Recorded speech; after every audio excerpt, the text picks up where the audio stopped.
ગાંધીનગરના દહેગામમાં ભારે પવન સાથે વરસાદી માહોલ જામ્યો છે। વીજળીના કડાકા ભડાકા સાથે ધોધમાર વરસાદ વરસી રહ્યો છે। 2 કલાકમાં 2.5 ઇંચ જેટલો વરસાદ અહીંયા ખાબકી ગયો છે। નીચાણવાળા વિસ્તારોમાં વરસાદી પાણી ભરાયા છે। સોસાયટીઓમાં પાણી ભરાતા રહીશોને મુશ્કેલી પડી રહી છે। એમજે અમીન કોમ્પ્લેક્સની દુકાનોમાં પાણી ઘૂસી ગયા છે।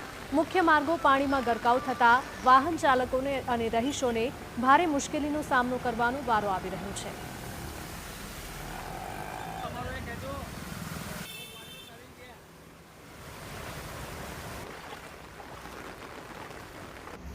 ગાંધીનગરના કલોલમાં ભારે વરસાદ બાદ હાલાકી યથાવત છે।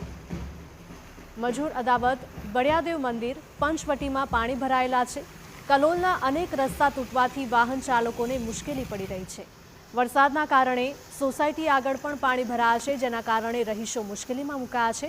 અમદાવાદ મહેસાણા હાઈવે તૂટતા વાહન ચાલકોને હાલાકી પડી રહી છે। રસ્તા પર પાણી ભરાવાથી લાંબો ટ્રાફિક જામ સર્જાયો હતો। સર્વિસ રોડ પર પાણી ભરાતા વાહનો અટવાયા હતા। બોરીસણાનો રોડ ધોવાઈ જતા વાહન ચાલકોને અકસ્માતની ભીતિ સતત સતાવી રહી છે। વિઝિબિલિટી ઘટતા વાહન ચાલકોને હેડલાઇટ ચાલુ કરવાની ફરજ પડી છે। કલોલમાં છેલ્લા 24 કલાકમાં 2 ઇંચ જેટલો વરસાદ ખાબકી ગયો છે।